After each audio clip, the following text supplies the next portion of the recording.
Hi everyone, welcome to NFA net classes. तो अब तक हम लोगों ने बेसिक इंट्रोडक्शन कंप्लीट कर लिया है एनएमआर का। अब हम लोग सबसे इम्पॉर्टेंट पार्ट पे जाते हैं, जो कि है एनएमआर सिग्नल्स के जो भी डिफरेंट पोजीशंस हैं, वो मतलब chemical shift value different protons के लिए। केमिकल शिफ्ट वैल्यू देखने से पहले हम लोग दो टर्म हैं जो कि बहुत ही ज़्यादा इम्पॉर्टेंट है, इनको समझना, ये देखते हैं। पहला टर्म क्या है? शील्डिंग, और दूसरा टर्म है डी शील्डिंग। ठीक है, शील्ड का मतलब ही क्या होता है? प्रोटेक्शन। ठीक है, मतलब जो हमारे अक्रॉस जो कवच बनी रहती है उसको हम लोग क्या बोलते हैं? शील्ड। ठीक है, तो यहाँ पर जो शील्ड है वो किसको बचा रहा है, कि क्यों बचा रहा है और कैसे बचा रहा है? ठीक है, सबसे पहले प्रोटॉन, जो भी हमारा न्यूक्लियस है, एनएमआर में क्या हो रहा है? हमारा न्यूक्लियस स्पिन रेजोनेंस हो रहा है। ठीक है, तो जब मैग्नेटिक फील्ड है H0 यहाँ पे अप्लाई की जा रही है, तो ये क्या है? प्रोटॉन पे इफेक्ट डालते हैं। ठीक है, या फिर हम लोग बोल सकते हैं न्यूक्लियस पे इफेक्ट डालते हैं। अगर ये इफेक्ट से इसको बचाना है तो इसके अराउंड क्या होना चाहिए? इसके अराउंड इलेक्ट्रॉन रहेगा। ठीक है, ये इलेक्ट्रॉन क्या करेगा? प्रोटॉन को, मतलब न्यूक्लियस को बचाएगा। किससे? H0 से, मैग्नेटिक फील्ड से। तो जितना ज़्यादा इलेक्ट्रॉन डेंसिटी होगा अक्रॉस द न्यूक्लियस, उतना ही क्या होगा? वो शील्डेड होगा। किससे? मैग्नेटिक फील्ड से। तो ये हम लोगों का होगा शील्डिंग इफेक्ट। अब क्या हुआ? मान के चलो न्यूक्लियस के अराउंड जो इलेक्ट्रॉन डेंसिटी है वो बहुत कम है, मतलब कि यहाँ पर इलेक्ट्रॉन डेंसिटी जो है वो लो है। अब इलेक्ट्रॉन डेंसिटी लो है तो इस H0 से कौन बचाएगा? यहाँ पे बचाने के लिए ज़्यादा इलेक्ट्रॉन नहीं है, तो क्या हो गया? ये डी शील्डेड हो गया, मतलब इसके अराउंड जो सुरक्षा कवच था वो कमज़ोर पड़ गया। ठीक है, तो जब इलेक्ट्रॉन डेंसिटी ज़्यादा रहती है, इंक्रीज़ होती है, तो क्या होता है? शील्डिंग होता है। और जब इलेक्ट्रॉन डेंसिटी डिक्रीज़ होती है तो क्या होता है? डी शील्डिंग होता है। जब हम कल केमिकल शिफ्ट वैल्यूज़ देख रहे थे तो हम लोगों ने जब डेल की वैल्यू का एक स्केल बनाया था, तब यहाँ पर क्या था? 0, TMS का रेफरेंस। उसके बाद इधर जा रहे थे तो क्या हो रहा था? D shielding. जब हम लोग डाउन फील्ड जा रहे थे, डी शील्डिंग हो रहा था, तो वैल्यू किधर बढ़ रही थी? 10 की तरफ। और जब शील्डेड हो रहे थे प्रोटॉन्स, मतलब जब इनमें सुरक्षा कवच आते जाएगा, जब H0 का मार नहीं पड़ेगा तो क्या होगा? ये वैल्यूज़ कम होती जाएंगी। मतलब जितना ज़्यादा इलेक्ट्रॉन डेंसिटी होगा उतनी ही कम उसकी डेल की वैल्यू होगी या केमिकल शिफ्ट वैल्यू होगी। ठीक है, समझ में है? क्या देख रहे हैं? प्रोटॉन देख रहे हैं। प्रोटॉन के अराउंड जो इलेक्ट्रॉन है वो एज अ शील्ड काम करता है। जितना ज़्यादा इलेक्ट्रॉन डेंसिटी उतना ज़्यादा शील्डिंग, उतना ही कम डेल का वैल्यू। और जितना कम इलेक्ट्रॉन डेंसिटी उतना ज़्यादा डीशील्डिंग, मतलब उतना ज़्यादा उसको मैग्नेटिक फील्ड से इफेक्ट पड़ रहा है और उतना ही ज़्यादा डेल का वैल्यू। ठीक है, अब हम लोग अलग अलग कंपाउंड्स देखते हैं, उनके जो स्पेसिफिक वैल्यूज़ होंगी डेल की, जो एक रेंज में आती है, वो देखते हैं। TMS को हम लोगों ने रेफरेंस माना है, तो उसके लिए हम लोग क्या लेंगे? 0। ठीक है, उसके बाद फिर आता है RCH3, 0.9 से 1.2 ppm तक। ठीक है, उसके बाद फिर ये 1 डिग्री हो गया। उसके बाद 2 डिग्री कार्बन आता है, कहाँ से कहाँ तक? 1.2 से 1.5 की रेंज। ठीक है, उसके बाद हम देखते हैं टर्शरी कार्बन। टर्शरी कार्बन का जो हाइड्रोजन है उसका रेंज होगा 1.5 से 1.8। ठीक है, मतलब अगर हमें फॉर एग्जांपल एक कंपाउंड दिया है CH3, CH2, CH3। ठीक है, सबसे पहले हमें कितने सिग्नल्स मिलेंगे? यहाँ से यहाँ पे आपका प्लेन ऑफ सिमेट्री लग सकता है, इधर CH3 इधर CH3, दोनों को एक सिग्नल मिलेगा, और बीच में CH2, इसको एक सिग्नल मिलेगा B। मतलब कि यहाँ पे टोटल कितने सिग्नल हैं? 2 सिग्नल्स। सबसे पहले तो काउंट करना बहुत ज़रूरी है। ठीक है, अब क्वेश्चन में बता देगा कितने सिग्नल है, उसके बाद दूसरी चीज़ क्या देगा? वैल्यूज़ देगा। तो जो CH3 है उनकी वैल्यूज़ क्या है? 0.9 से 1.2। ठीक है, मान के चलो इनकी वैल्यूज़ कितनी है? 0.9। ठीक है, तो CH3 की वैल्यू क्या होगी? उससे थोड़ी ज़्यादा, मतलब 1.2 होगी। ठीक है, और ये वाली CH3 की भी सेम वैल्यू होगी, मतलब 0.9 या 1.0 के अप्रॉक्स जो भी सिग्नल मिल रहा है वो आपकी CH3 की सिग्नल मिलेगी। ठीक है, अगर टर्शरी लेते हैं इसी की जगह हम क्या लेते हैं? फॉर एग्जांपल टर्शरी कार्बन लेते हैं, मतलब CH3 किससे जुड़ा हुआ है? एक कार्बन से, जो 2 और CH3 से जुड़े हुए हैं, और ये वाला कार्बन एक हाइड्रोजन से जुड़ा है। तो ये तीनों CH3 क्या देंगे? एक सिग्नल देंगे, और ये वाला हाइड्रोजन एक सिग्नल देगा। तो यहाँ पे टोटल कितने आए, 2 सिग्नल्स। अब CH3 का सेम कितना हो जाएगा, 0.9 से 1.2 के बीच, बट ये जो CH है इसका सिग्नल कहाँ पे आएगा, 1.5 से 1.8 के बीच। कोई भी सिग्नल 1.6 हो सकता है, 1.7 हो सकता है, कोई भी वैल्यू दी हुई हो सकती है, ठीक है। अब जो एल्कीन है उसमें क्या है, sp2 हाइब्रिडाइज्ड, तो क्या होना चाहिए, डेल वैल्यू इंक्रीज होनी चाहिए, तो इससे थोड़ा सा ज़्यादा होना चाहिए value, but because of anisotropy effect जिसके बारे में हम बाद में देखेंगे, इसकी वैल्यू बहुत ज़्यादा हो जाती है, कितनी, 4.5 से 6.5 तक। वैसे ही C∼C का ये वाला जो प्रोटॉन है, ये वाला हाइड्रोजन, इसमें ये CH2 हम लोग ले रहे हैं, ठीक है। वैसे यहाँ पर CH वाला ये हाइड्रोजन ले रहे हैं, ठीक है। तो ये वाले प्रोटॉन की जो वैल्यू ये क्या होनी चाहिए, थोड़ी सी और ज़्यादा होनी चाहिए, 2 से थोड़ी ज़्यादा होनी चाहिए, but because of anisotropy effect ये वाला 3 तक नहीं जाता, बल्कि कम हो जाता है। कम होके क्या हो जाता है आपका 2.0 से 3.0 तक हो जाता है, ठीक है। उसके बाद देखिए, इसके बाद क्या आ गया, कार्बोनिल ग्रुप। ये एक इम्पॉर्टेंट ग्रुप है, हम लोग IR फ्रिक्वेंसी में भी देखें, जहाँ भी कार्बोनिल के बीच में डिफरेंस करना हो, ठीक है, कार्बोनिल फ्रिक्वेंसी इसका IR दे देगा, एक तरफ क्या दे देगा, NMR देख लेगा, उसके बाद फिर हम लोग को पता करना होगा कौन सा स्ट्रक्चर होगा। अब कार्बोनिल में बहुत सारे स्ट्रक्चर्स आते हैं, फॉर एग्जांपल कीटोन आ गया, एल्डिहाइड आ गया, इसमें आगे जुड़ा हुआ एस्टर भी आ गया, ठीक है। तो उनमें क्या करना है, डिफ्रेंशिएट करना है। तो जब भी CO ग्रुप आता है, हमारा कार्बोनिल का ग्रुप आता है, तो फिर इसकी फ्रिक्वेंसी कहाँ से कहाँ तक रहती है, 2.0 से 2.5 तक आ जाती है, ठीक है। मतलब अगर मैं यहाँ पर लिखी CH3 C∼O CH3 एसीटोन लिखा, तो यहाँ पर ये तीनों हाइड्रोजन और ये तीनों हाइड्रोजन दोनों सेम सिग्नल देंगे, तो हमें एक सिग्नल मिलेगा जो 6 प्रोटॉन्स के कारण मिलेगा, कहाँ पे, अप्रॉक्सीमेटली 2.2 या फिर 2.3 हम लोग बोल सकते हैं, कोई भी बीच का एक वैल्यू ले सकते हैं, वहाँ पर हम लोगों को इसका मिलेगा, ठीक है। अब ये जो CH3 है डायरेक्ट ऑक्सीजन से जुड़ा है, डायरेक्ट ऑक्सीजन से जुड़ा है, मतलब क्या होगा, वैल्यू और ज़्यादा होगा। इलेक्ट्रॉन यहाँ से विड्रॉ कर रहा है, यहाँ पे पॉजिटिव चार्ज डेवलप हो रहा है, और ये इस कार्बन से हाइड्रोजन मतलब अपने तरफ अट्रैक्ट कर रहा है, बट यहाँ पर क्या है, डायरेक्ट ऑक्सीजन से जुड़ा हुआ है। डायरेक्ट ऑक्सीजन से जुड़ा हुआ है मतलब इसकी वैल्यू क्या आएगी, और ज़्यादा आएगी, तो हम लोग इसको बोलते हैं 3.5 से 4.5 के बीच में इसकी वैल्यू आएगी, ठीक है। अगर हम लेते हैं ऐसा कोई कंपाउंड जिसमें, जैसे मान के चलो ये ईस्टर है, अब क्या है, ये वाला CH3 ग्रुप ऑक्सीजन से डायरेक्ट जुड़ा है, ये वाला CH3 ग्रुप कार्बन से जुड़ा है जो कि डबल बॉन्ड O से जुड़ा हुआ है। इसका मतलब क्या है, ये आपका कार्बोनिल ग्रुप आ गया, ये वाला ऑक्सीजन से जुड़ा हुआ ग्रुप आया, ठीक है। तो यहाँ पर जो वैल्यू है वो 4.0 4.1 इस तरह से होगी, और ये वाले CH3 की वैल्यू क्या हो जाएगी, 2.2 2.3 इस तरह से हो जाएगी, ठीक है। अगर 2.1 नॉर्मली CH3 की वैल्यू होती है, तो जो उसके कार्बोनिल के बगल वाली जो भी वैल्यू है इससे थोड़ी सी ज़्यादा हो जाएगी, क्यों, क्योंकि यहाँ पे C∼O के बगल में एक और ऑक्सीजन भी है जो कि अपने तरफ इलेक्ट्रॉन को अट्रैक्ट कर रहा है, ठीक है। अब यहाँ पे किसका है, अल्कोहल वाले प्रोटॉन का।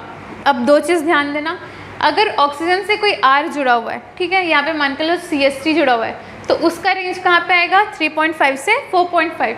बट जो अल्कोहलिक का जो प्रोटॉन होता है, OH का जो H+ आता है, इसका रेंज कहाँ से कहाँ तक आएगा, 1.0 से 5.0। वहाँ पर भी बहुत ज़्यादा रेंज था IR में, क्यों रेंज था, बिकॉज ऑफ हाइड्रोजन बॉन्डिंग। यहाँ पर भी क्या होगा, सेम वैसे ही रेंज होगा। अब वहाँ पे OH के साथ कौन खड़ा था, NH2 खड़ा था, तो यहाँ पर भी OH के साथ कौन खड़ा होगा, NH2 खड़ा होगा, थोड़ा सा का बस फर्क होगा, है ना। तो यहाँ पर अगर मैं एग्जाम्पल लूँ CH3 CH2 OH, तो ये वाले प्रोटॉन का जो वैल्यू है वो कितना होगा, 1 से लेकर 5.0 तक का वैल्यू होगा।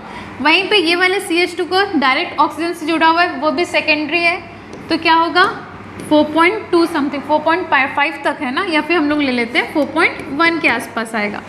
अब ये वाले CH3 किससे जुड़ा हुआ है, CH2 जो कि ऑक्सीजन से जुड़ा हुआ है, तो जनरली CH3 का कितना था, 0.9 से 1.2 तक था, बट क्योंकि यहाँ पे ऑक्सीजन जुड़ा हुआ है सेकेंड वाले कार्बन के बाद, इसलिए इसकी वैल्यू थोड़ी सी बढ़ जाएगी, मतलब 1.6 1.7 तक आ जाएगी, ठीक है।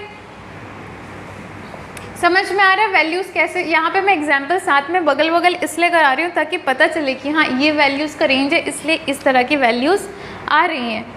अब यहाँ पर क्या है, NH2 ग्रुप तो जुड़ा हुआ है, NH2 ग्रुप के हाइड्रोजन वाले प्रोटॉन्स को ही हम देख रहे हैं, बट ये NH2 ग्रुप किससे जुड़ा हुआ है? बेंजीन रिंग से जुड़ा हुआ है।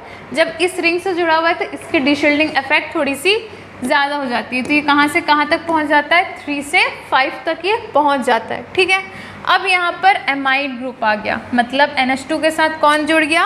Carbonyl group. कार्बोनिल ग्रुप क्या कर रहा था? वहाँ पे इलेक्ट्रॉन विड्रॉ कर रहा था, मतलब इलेक्ट्रॉन डेंसिटी बढ़ा रहा था, प्लस चार्ज ला रहा था, तो वैल्यू बढ़ गई थी। अब यहाँ पर सेम काम कर रहा है, क्या कर रहा है? इलेक्ट्रॉन विड्रॉ कर रहा है ना, इलेक्ट्रॉन विड्रॉ कर रहा है, तो यहाँ पे क्या ला रहा है? ये प्लस चार्ज ला रहा है, यहाँ पे माइनस, इधर प्लस चार्ज ला रहा है। मतलब क्या होगा? इसमें इलेक्ट्रॉन की कमी और ज़्यादा हो गई, मतलब इसकी वैल्यू नॉर्मल NH2 से ज़्यादा होगी।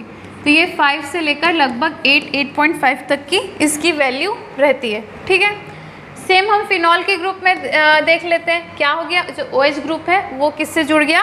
बेंजीन रिंग से जुड़ गया। ठीक है, तो जनरली कहाँ से कहाँ तक था? ये देखिए 1 से लेकर 5 तक था। अब कहाँ से कहाँ तक आता है? जनरली 4 से लेकर 8 तक आता है, कभी कभी 12 तक भी आ सकता है, depending upon the resonance and hydrogen bonding. ठीक है, अब नेक्स्ट क्या है? एल्डिहाइड। एल्डिहाइडिक हाइड्रोजन, देखिए यहाँ पे डायरेक्ट हाइड्रोजन जुड़ा है कार्बन से, जो कार्बन डबल बॉन्ड O से जुड़ा है। मतलब ऑब्वियसली यहाँ पे जब भी माइनस चार्ज रेजोनेंस से आएगा, यहाँ पे प्लस चार्ज आएगा, तो ये इलेक्ट्रॉन डेफिशिएंट है, मतलब बहुत ज़्यादा डीशील्डेड है। इलेक्ट्रॉन है ही नहीं तो बचाएगा कौन इसको मार पड़ने से, मैग्नेटिक मूवमेंट से, सॉरी मैग्नेटिक फील्ड से। तो क्या हो जाएगा? ये 9 से 10 या फिर 10.5 हम लोग लिख सकते हैं। 9 से 10 के बीच में इसका एल्डिहाइड, मतलब हम लोग बोलेंगे कि जो भी हमारा NMR स्कैन आ रहा है एकदम लास्ट में आएगा तो समझ जाना कि वो एल्डिहाइड हो सकता है ना। अब बेंजीन रिंग का जनरली कहाँ पे आता है? 7.2 पे। अगर उसमें इलेक्ट्रॉन विड्रॉइंग ग्रुप मतलब जो इलेक्ट्रॉन अपनी तरफ खींच रहा है, तो इलेक्ट्रॉन विड्रॉइंग ग्रुप मतलब इसमें कौन सा चार्ज आ रहा है? पॉजिटिव आ रहा है, मतलब इसकी वैल्यू कम हो जाएगी। तो ये कहाँ, सॉरी वैल्यू ज़्यादा हो जाएगी, मतलब ये क्या होगा? 7.2 से लेकर लगभग 8 तक जाता है। इलेक्ट्रॉन रिलीजिंग ग्रुप मतलब इलेक्ट्रॉन डोनेट करेगी। ठीक है, इलेक्ट्रॉन दे रही है, मतलब क्या होगा? इसमें थोड़ा सा नेगेटिव आ गया, मतलब तो वो प्रोटेक्टेड हो गया ना, इलेक्ट्रॉन्स प्रोटेक्ट कर रहे हैं, तो मतलब यहाँ पर क्या हो जाएगा? ये वैल्यू कम हो जाएगी, इसको मार कम पड़ेगी। ठीक है, अब CH3 देख लेते हैं। ठीक है, यहाँ पे CH3 इसलिए देख रहे हैं क्योंकि ये जो CH3 है ये किससे जुड़ा हुआ है? sp2 से। ठीक है, यहाँ पर हम क्या देख रहे थे? बेंजीन रिंग के हाइड्रोजन्स देख रहे थे, बट यहाँ पर जो ग्रुप जुड़ा हुआ है उसके हाइड्रोजन्स देख रहे हैं। तो जनरली CH3 का कितना रहता है रेंज? 0.9 से 1.2 तक का था, बट क्योंकि यहाँ पर रिंग से जुड़ा हुआ है तो इसकी वैल्यू क्या हो जाएगी? इसकी वैल्यू काफ़ी ज़्यादा हो जाएगी। तो ये कहाँ से कहाँ तक आ? 2 से 2.5 तक आ जाता है। अब यहाँ पर भी ये sp2 हाइब्रिडाइज से जुड़ा हुआ है, मतलब कहाँ पे जुड़ा हुआ है? देखिए एल्कीन से जुड़ा हुआ है। अगर ये एल्कीन से यहाँ पे भी जुड़ा है, यहाँ पे भी डबल बॉन्ड से जुड़ा है, बट डिफरेंस क्या है? ये एरोमेटिक है। एरोमेटिक जहाँ पे भी आता है वहाँ पे शील्डिंग डिशील्डिंग की वैल्यू ज़्यादा हो जाती है, तो इसकी वैल्यू उससे थोड़ी कम आ जाएगी, 1.5 से 2 तक आ जाएगी। ठीक है, लास्ट में बचा क्या? कार्बोक्सिलिक एसिड वाला OH। ठीक है, जब इसको एक्सपेंड करेंगे तो क्या होगा? RC डबल बॉन्ड OH, तो ये वाला प्रोटॉन। अब यहाँ पे इलेक्ट्रॉन अपने तरफ ले रहा है, तो यहाँ पे क्या आ रहा है? पॉजिटिव चार्ज, इलेक्ट्रॉन की डेफिशिएंसी हो जा रही है। ठीक है, अगर ये इलेक्ट्रॉन की डेफिशिएंसी हो रही है मतलब इसमें भी इलेक्ट्रॉन की डेफिशिएंसी होगी, ऑब्वियस सी बात है। अब हमें ये भी पता है कि कार्बोक्सिलिक एसिड किस में यूज़ मतलब रहता है? डाइमराइजेशन करता है। ठीक है, डाइमराइजेशन कर रहा है, मतलब इसकी वैल्यू में भी काफ़ी ज़्यादा रेंज आएगा। तो ये कहाँ से कहाँ तक आता है आपका? इसका रेंज रहता है 10 से 12.5 तक का रेंज। ठीक है, ये वाले H का क्या रहेगा? 10 से 12.5 तक का रेंज रहेगा। ज़्यादा रेंज इसलिए क्योंकि ये वाला भी क्या है आपका इफेक्ट पड़ रहा है ऑक्सीजन के जस्ट बगल में, इसलिए इसमें वैल्यू या फिर डीशील्डिंग इसकी बहुत ज़्यादा हो जा रही है। ठीक है, अब इलेक्ट्रॉन विड्रॉइंग ग्रुप या फिर इलेक्ट्रॉन रिलीजिंग ग्रुप के कुछ एग्जांपल्स देख लेते हैं। इलेक्ट्रॉन विड्रॉइंग ग्रुप का क्या एग्जाम्पल है आपका NO2, ठीक है। NO2 क्या कर रहा है, इलेक्ट्रॉन अपनी तरफ अट्रैक्ट कर रहा है। तो जब हम लोग रेजोनेंस बनाते हैं तो हमें अच्छे से पता है कि ये पॉजिटिव चार्ज यहाँ पे आता है, यहाँ पर पॉजिटिव चार्ज आता है और यहाँ पर पॉजिटिव चार्ज आता है किसी भी इलेक्ट्रॉन विड्रॉइंग ग्रुप के प्रेजेंस में। ऑर्थो और पैरा पोजीशन पे पॉजिटिव चार्ज आता है, रेजोनेंस के अभी स्ट्रक्चर्स नहीं बना रही, ठीक है। तो इसका मतलब क्या है, ऑर्थो और पैरा पे मेटा से ज़्यादा पॉजिटिव चार्ज है, मतलब उनकी डेल वैल्यू ज़्यादा होगी। इसमें ऑर्थो में 2 प्लस है और पैरा में 1, मतलब डेल वैल्यू ऑफ ऑर्थो जो है वो पैरा से ज़्यादा होगा जो कि मेटा से ज़्यादा होगा। कब, इलेक्ट्रॉन विड्रॉइंग ग्रुप के केस में, ठीक है। और इलेक्ट्रॉन रिलीजिंग ग्रुप के केस में क्या होगा, फॉर एग्जांपल OCH3 ग्रुप हम ले लेते हैं। OCH3 ग्रुप मतलब इलेक्ट्रॉन रिलीजिंग ग्रुप। जब ये इलेक्ट्रॉन रिलीज करेगा मतलब ये रेजोनेंस में ऑर्थो और पैरा पोजीशन में क्या आ जाएंगे, नेगेटिव चार्ज आ जाएंगे, ठीक है। ये डबल बॉन्ड O आ जाता है, यहाँ पे पॉजिटिव और बाकी सब जगह नेगेटिव चार्ज घूमने लगते हैं। इसका मतलब क्या होगा, नेगेटिव मतलब शील्डिंग, जैसे प्रोटेक्ट कर लेता है इलेक्ट्रॉन मतलब वैल्यू कम हो जाती है। तो इसका मतलब क्या होगा, मेटा की वैल्यू ज़्यादा होगी देन पैरा देन ऑर्थो, मतलब इससे क्या होगा, जस्ट अपोजिट सीक्वेंस हमारा बनेगा। तो अगर वैल्यूज़ दी हुई हैं, ये सारे प्रोटॉन्स की अगर वैल्यूज़ दी हुई हैं, मान के चलो दिया हुआ है 6.8, 6.9, 7.1, तो जो हायर वैल्यू होगी वो मेटा की होगी, ये पैरा की और ये वाली ऑर्थो की। पता चल जाएगा जब हम लोग उनको क्या करेंगे, डिस्टिंग्विश करेंगे, है ना।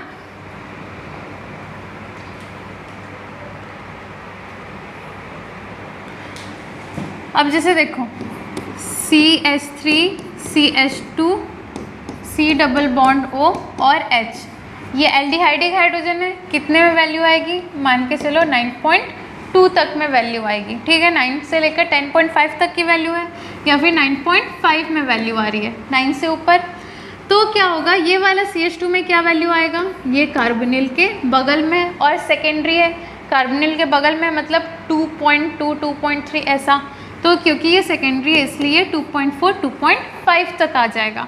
अब ये वाली जो CH3 है, ये वाली CH3 क्या है, 1 डिग्री है, बट इसके बगल में क्या है, कार्बोनिल, तो इसकी वैल्यू थोड़ी सी बढ़ जाएगी, 1.2 से कितनी आ जाएगी, 1.4।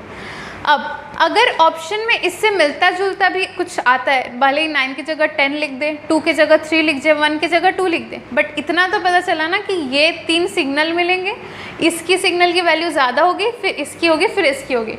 बस हमें यही जानना है कि कितने सिग्नल्स मिल रहे हैं, किसकी वैल्यू कम होगी, किसकी ज़्यादा होगी, कौन से किस रेंज में आ रहा है, किस रेंज में आ रहा है, इसलिए ताकि 10 से ऊपर आए तो हाँ हम बाकी सब एलिमिनेट करके बोलें या तो ये एल्डिहाइडिक ग्रुप होगा या तो ये कार्बोक्सिलिक ग्रुप होगा।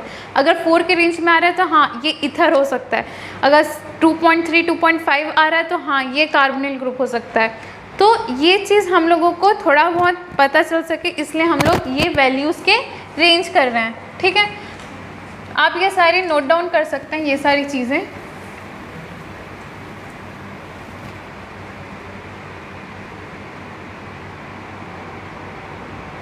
तो ये आपका अलग अलग प्रोटॉन्स के लिए क्या थे, केमिकल शिफ्ट की वैल्यूज़ थी, ठीक है। कुछ क्वेश्चंस दे दूंगी होमवर्क के, जो आप सॉल्व कर लेना। इसके बाद देखते हैं factors affecting chemical shift. Inductive effect, यहाँ पे हमारा क्या लग रहा है, -I इफेक्ट। कैसे लग रहा है, फ्लोरीन जो है इलेक्ट्रॉन अपने तरफ खींच रहा है, क्लोरीन उससे थोड़ा कम खींच रहा है, ब्रोमीन उससे भी कम खींच रहा है और आयोडीन बहुत ही कम खींच रहा है। मतलब फ्लोरीन में क्या होता है, -I इफेक्ट बहुत ज़्यादा होता है, क्लोरीन में उससे कम होता है, ब्रोमीन में उससे कम होता है, आयोडीन में उससे भी कम होता है। अब CH3 में अगर इलेक्ट्रॉन ये अपने तरफ खींच रहा है मतलब CH3 के ऊपर क्या आ जाएगा, पॉजिटिव चार्ज। पॉजिटिव चार्ज आ रहा है मतलब उसकी वैल्यू उतनी ही ज़्यादा है। तो जब भी रेंज ऑफ वैल्यूज़ दी रहेंगी तो हमें ये पता है कि क्लोरीन से आयोडीन तक जाने तक डेल वैल्यू डिक्रीज़ होगी। अगर डेल वैल्यू डिक्रीज़ हो रही है कब, जब -I इफेक्ट आपका इंक्रीज़ हो रहा है, ठीक है। इलेक्ट्रॉन अपने तरफ खींचने की जो टेंडेंसी वो इंक्रीज़ हो रही है तो डेल की जो वैल्यूज़ है वो डिक्रीज़ करते जाएंगे। दूसरा क्या है आपका, मेसोमेरिक इफेक्ट, ठीक है। मेसोमेरिक इफेक्ट +M भी हो सकता है -M, ठीक है। अगर -m ग्रुप है मतलब इलेक्ट्रॉन विड्रॉइंग ग्रुप है। अभी हम लोग देखें अगर इलेक्ट्रॉन विड्रॉइंग ग्रुप है तो जैसे आप लोगों का C double bond OR group हो गया, ठीक है, या तो फिर COOR ग्रुप हो गया, या तो NO2 ग्रुप हो गया, ये सारे क्या है इलेक्ट्रॉन विड्रॉइंग। इलेक्ट्रॉन विड्रॉइंग मतलब अपने तरफ इलेक्ट्रॉन्स खींचेंगे। अगर इलेक्ट्रॉन्स खींचेंगे तो क्या होगा, प्लस चार्ज बढ़ जाएगा, शील्ड जो है वो क्या होगा धीरे धीरे टूटते जाएगा, मतलब ज़्यादा मार पड़ेगी, मतलब डेल वैल्यू बढ़ जाएगी, ठीक है।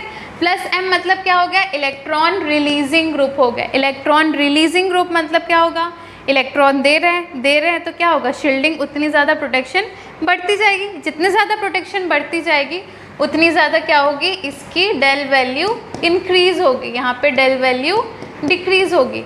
अब कुछ एग्जांपल्स में क्या देखेंगे, OMe देख सकते हैं, ठीक है, OR देख सकते हैं, ठीक है, OAC देख सकते हैं, एक्सेट्रा। तो ये सारे ग्रुप्स क्या हैं, इलेक्ट्रॉन रिलीजिंग ग्रुप। यहाँ पे इलेक्ट्रॉन ऑक्सीजन का जो लोन पेयर है वो रिलीज होता है। इसके बाद हम देख सकते हैं इलेक्ट्रॉन डेंसिटी, ठीक है। जब भी हमें रिंग के बारे में बात आई, जहाँ पे बहुत सारे रिंग्स का कंपैरिजन दिया है, अगर आपको कुछ समझ में नहीं आ रहा है तो हम क्या करेंगे, उनके पाई इलेक्ट्रॉन डेंसिटी देखेंगे, ठीक है। पाई इलेक्ट्रॉन डेंसिटी पर कार्बन मतलब क्या होता है, हम लोग देखेंगे कितने नंबर ऑफ इलेक्ट्रॉन और कितने नंबर ऑफ कार्बन एटम्स है। पहले 1 2 3 4 5 6 इलेक्ट्रॉन है क्योंकि इसमें माइनस चार्ज है, और कितने कार्बन्स हैं, 5 कार्बन्स हैं। यहाँ बेंजीन रिंग है, 6 इलेक्ट्रॉन है और कितने कार्बन है, 6 कार्बन है। यहाँ पे कितने 1 2 3 4 5 6 7 कार्बन है पर प्लस चार्ज है मतलब 6 इलेक्ट्रॉन है। यहाँ पे +2 है मतलब 6 इलेक्ट्रॉन है पर 8 कार्बन है। तो इधर से इधर जाने पर देखो 6/5 1 पॉइंट समथिंग आएगा, ये 1 आएगा, ये 0 पॉइंट समथिंग 0.9 और ये 0.8। मतलब क्या है, आपका पाई इलेक्ट्रॉन डेंसिटी डिक्रीज़ कर रहा है। अगर पाई इलेक्ट्रॉन डेंसिटी डिक्रीज़ कर रहा है मतलब चार्ज देखो प्लस का आ रहा है, मतलब क्या हो रहा है, यहाँ पे पाई इलेक्ट्रॉन डेंसिटी डिक्रीज़ कर रहा है तो उसको मार ज़्यादा पड़ रही है। मतलब प्लस चार्ज अगर ज़्यादा आ रहा है, मार ज़्यादा पड़ रही है, मतलब डेल वैल्यू आपकी इंक्रीज़ होगी। क्यों, क्योंकि ये डीशिल्डेड होते जाएगा, ठीक है। अब नेक्स्ट हमारा आता है एनाइसोट्रॉपी इफेक्ट। एनाइसोट्रॉपी इफेक्ट में एक्चुअली में होता क्या है हम देखते हैं। एनाइसोट्रॉपी मतलब कहाँ पे हम लोग पढ़े हैं, सॉलिड स्टेट में, ठीक है। किससे डील करते थे वहाँ पे, डायरेक्शन। तो अलग अलग डायरेक्शन में जब अलग अलग वैल्यू आती थी तो वहाँ पे हम उसको बोलते थे एनाइसोट्रॉपी इफेक्ट, ठीक है। यहाँ पर भी H0 की एक डायरेक्शन है ना, ठीक है। अब अगर जब क्या होगा कि जो डायरेक्शन है H0 का और जिस डायरेक्शन में प्रोटॉन रखा हुआ है वो सेम है, ठीक है, तो ये क्या हो जाएगा, इसकी शील्डिंग बढ़ जाएगी। अगर जिस डायरेक्शन में H0 है उसी डायरेक्शन में प्रोटॉन है तो उसके अलोंग अगर है तो शील्डिंग बढ़ जाएगी। तभी तो हम देखें इथाइन की वैल्यू क्या थी, इथाइन की वैल्यू 3 या 4 से इंक्रीज़ होके 4.5 से 5.5 या 6.5 तक चल गई थी, ठीक है, मतलब ज़्यादा हो गई थी। जबकि इथीन जब हम देखे थे, इथीन कैसे ड्रॉ करते हैं, ऐसे डबल बॉन्ड CH और H। अब जब भी मैग्नेटिक फील्ड ड्रॉ होगा, ऐसे मैग्नेटिक फील्ड करंट्स ड्रॉ होंगे तो क्या होता है, ये सारे के सारे उस डायरेक्शन में नहीं आते बल्कि बाहर। मान के चलो जैसे ऊपर से गिर रही है, बारिश हो रही है या फिर क्या बोलते हैं H0 वैल्यू की लाइंस गिर रही हैं, ठीक है। अब अगर मैं हाथ फैला दी मतलब 2 हाइड्रोजन ऊपर 2 हाइड्रोजन नीचे, ऐसे इथीन के जैसे, तो क्या होगा, ज़ोर से पड़ेगा ना, ज़ोर से पड़ेगा मतलब क्या हो गया, डीशिल्डेड हो गया। तो ये सारे के सारे प्रोटॉन्स क्या हो गए, आपके डीशिल्डेड हो गए, ठीक है। तो इथीन में जो वैल्यू है वो 2 पॉइंट समथिंग में आना चाहिए था, जो कि 4 से 5 आ गई। इथाइन की वैल्यू जो 3 में आनी चाहिए थी वो 2 से 3 के बीच आ गई। मतलब वैल्यूज़ क्या हो गई आपकी, इथाइन की कम हो गई और इथीन की ज़्यादा हो गई, ठीक है। क्यों, क्योंकि शील्डिंग में वैल्यू कम हो जाती है और डीशिल्डिंग में वैल्यू ज़्यादा हो जाती है। डीशिल्डिंग कब होगा, डीशिल्डिंग तब होगा जब हम कभी भी ट्रैफिक में या कहीं भी ऐसे हाथ फैला दे रहे हैं तो ज़ोर से पड़ेगा, मतलब डीशिल्डेड। और जिस लाइन में ट्रैफिक जा रही है अगर उसी अलोंग खड़े हैं मतलब क्या हो गया, हमारा शील्डिंग हो गया, ठीक है। जैसे बेंजीन रिंग है, अब ये बेंजीन रिंग में भी क्या होगा, ऐसे लाइंस ड्रॉ होंगे, ऐसे करंट फ्लो होता होगा, ठीक है। मतलब समझ लो अगर ये बेंजीन रिंग फ्लैट सरफेस पे है, फ्लैट रहता है प्लेनर, तो ऐसे उसके लाइंस ड्रॉ होंगे, ठीक है। मतलब जो यहाँ पर हाइड्रोजन है, जो प्लेन्स पे जो हाइड्रोजन है उनको क्या होगा, डीशिल्डेड होते जाएंगे, ठीक है। तो शील्डिंग कहाँ पे होगी, शील्डिंग तब होगी जब ये प्लेन के ऊपर या नीचे प्रोटॉन्स हैं, ठीक है। मतलब समझ लो यहाँ से ऐसे जुड़ के यहाँ पे CH2 ग्रुप है और ये ऐसे जुड़ा हुआ है, ऊपर में CH2 ग्रुप लटक रहा है, तो वो जो है वो क्या होंगे, H0 के डायरेक्शन में आएंगे। तो यहाँ पर क्या हो जाएगा, शील्डिंग हो जाएगा। अब इम्पॉर्टेंट कहाँ पे आता है, इम्पॉर्टेंट तब आते हैं जब हम एनुलिन्स की बात करते हैं, ठीक है। For example 18 annulene. 18 एनुलिन क्या है, आपका एरोमेटिक है, ठीक है। जब एरोमेटिक होगा तो रिंग के अंदर जो हाइड्रोजन्स रहेंगे, ठीक है, उनको क्या होगा, शील्डिंग होगा, और जो रिंग के बाहर होंगे वो डीशील्डिंग होंगे।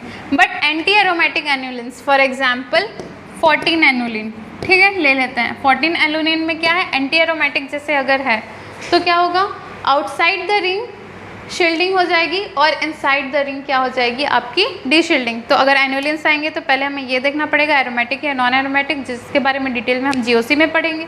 उसके बाद अगर इनसाइड द रिंग कोई भी प्रोटॉन है तो एरोमेटिक, बस याद रखिएगा, अंदर में शील्डिंग, बाहर में डीशील्डिंग होता है, ठीक। अब देखिए, जैसे ये वाला है आपका 18 एनुलिन और ये वाला क्या है 14 एनुलिन।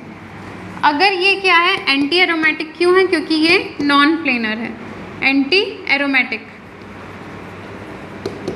तो यहाँ पर जो हाइड्रोजन होंगे अंदर वो क्या हो जाएंगे, डीशील्डेड। डीशील्डेड मतलब डेल वैल्यू इंक्रीज हो जाएगी, 9-10 में हो जाएगी, और बाहर में जो हाइड्रोजन है वो शील्डेड हो जाएंगे। अगर ये शील्डेड हो जाएंगे मतलब इनकी वैल्यू बहुत कम हो जाती है, कभी कभी इवन नेगेटिव में भी आ जाती है, ठीक है। अब वैसे ही ये वाला क्या है, 18 एनुलिन, ये एरोमेटिक है, ये एरोमेटिक है, मतलब अंदर की वैल्यूज़ क्या हो जाएंगी, ये 6 हाइड्रोजन जो अंदर में है प्रोटॉन्स, ये शील्डेड है, ठीक है। अंदर वाले शील्डेड हो जाएंगे, शील्डेड मतलब इनकी वैल्यू माइनस में चले जाएगी, -1.0, 0.9 ऐसा, और बाहर की वैल्यू क्या हो जाएगी, डीशील्डेड मतलब बहुत ज़्यादा हो जाएगी, मतलब 9.2, 9.5 ऐसे हो जाएगी, ठीक है। ये आपका एरोमेटिक नॉन एरोमेटिक वाला हो गया। अब हाइड्रोजन बॉन्डिंग क्या बोल रहा है, strength of hydrogen bonding is directly proportional to chemical shift. मतलब हम लोग क्या बोल सकते हैं, जैसे जैसे हाइड्रोजन बॉन्डिंग इंक्रीज होगा वैसे वैसे क्या होगी, डेल वैल्यू इंक्रीज होगी, मतलब डीशील्डिंग ऑफ प्रोटॉन होगा, ठीक है। और जैसे जैसे हाइड्रोजन बॉन्डिंग डिक्रीज होता है, जैसे जैसे हाइड्रोजन बॉन्डिंग डिक्रीज होगा वैसे वैसे डेल की वैल्यू डिक्रीज होगी, मतलब क्या हो जाएगा, यहाँ पे शील्डिंग हो जाएगा, ठीक है। ये हो गया आपका हाइड्रोजन बॉन्डिंग, इसलिए तो इतनी ज़्यादा वैल्यू आती है, कम से मतलब 1.0 से 5.5, 5.0 तक रेंज कर रही है, ठीक है, NH2 और OH की वैल्यूज़। तो ये आपके सारे के आगे फैक्टर्स अफेक्टिंग। अब हम कुछ क्वेश्चंस देखेंगे नेक्स्ट क्लास में, उसके बाद जितने भी स्ट्रक्चरल इलुस्ट्रेशन के PYQs जो हमारे पास थे, जो हम लोगों ने सॉल्व नहीं किए थे, वो सारे क्वेश्चंस देखेंगे, वो सब सॉल्व करेंगे। तो इससे क्या होगा, इतना जो पोर्शन है हमारा जिससे सबसे ज़्यादा क्वेश्चन आता है वो कंप्लीट हो जाएगा। इसके बाद बस एक ही पोर्शन बचा, कपलिंग कांस्टेंट। ज़्यादा क्वेश्चंस नहीं आते, नेट में आने के क्वेश्चंस थोड़े से चांसेस हैं, ठीक है। वहाँ से हम लोग बाकी जो फॉस्फोरस वगैरह का स्प्लिटिंग है वो सब देख लेंगे। तो ये हमारा NMR का पोर्शन यहाँ पे कंप्लीट हो जाएगा। तो आज के लिए बस इतना ही। Thank you so much.